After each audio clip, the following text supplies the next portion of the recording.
A closer look at the top political headlines this week. Joining us now from Washington is ABC senior White House correspondent Selina Wang, and in our studio, Deputy Political Director Averi Harper. Thank you both for being with us. Selina, I want to start with you, and we have got to start with that astonishing meeting at the White House between President Trump and Ukraine's President Zelenskyy, who ended up leaving without signing that minerals deal that Trump had demanded.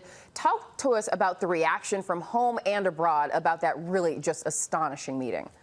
Yeah, Janae, I mean, the reaction is shock. That was something we have never seen before. A meeting in the Oval Office between the U.S. president and a world leader descending into a shouting match in public on cameras for the entire world to see.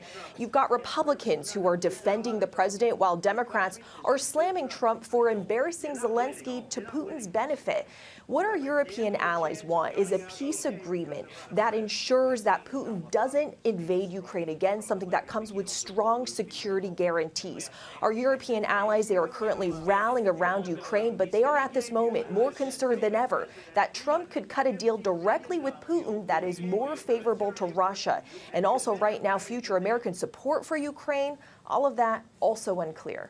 And Averi, because of that meeting now, all eyes will be on Tuesday when President Trump delivers that highly anticipated speech to the joint session of Congress there. What are the political stakes here? Right. Well, this is the first major address for President Trump since the inauguration, and it's really his first chance to be able to speak directly to the American people. You have to remember, back in November, the most important issue when it came to voters was issues of inflation and the economy. And so there are many Americans across the country who are worried about things like the high cost of grocery staples like eggs, and they're worried about what the possibility of tariffs could do to drive those prices even further. So we'll have to see how or if President Trump addresses that at all. But I think there's going to be a victory lap of sorts here, particularly around President Trump's cultural agenda. Things like the dismantling of diversity, equity, and inclusion efforts, deportations, curtailing of rights for trans people. Those are issues that resonate with conservative circles, and so we're going to see him talk about that.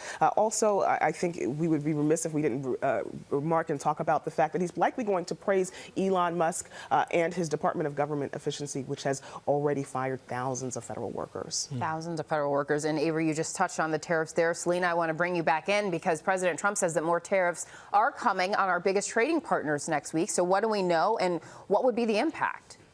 Yeah, so Janae, Trump has made these threats before, and now he's saying that he is planning to move forward with 25% tariffs on Mexico and Canada and an additional 10% tariffs on China next week on March 4th. President Trump is blaming those countries for not doing enough to stem the flow of illegal drugs into this country. But you just heard Averi talk about concerns here. Economists are warning that these tariffs could raise your bill at the grocery store, at the gas pump, and could increase the price of a new car by thousands of dollars. So why is that? That's because tariffs are a tax on imports that U.S. companies pay. So for instance, if you are running an American factory, you rely on a part for Canada, you would then have to pay 25% more for that part. These U.S. companies and factories, they then offset those higher costs by passing them on to consumers. But look, guys, even if Trump doesn't follow through on all of his tariff threats, the uncertainty is just bad for business, and some economists are telling me that it's already having a chilling effect on the economy.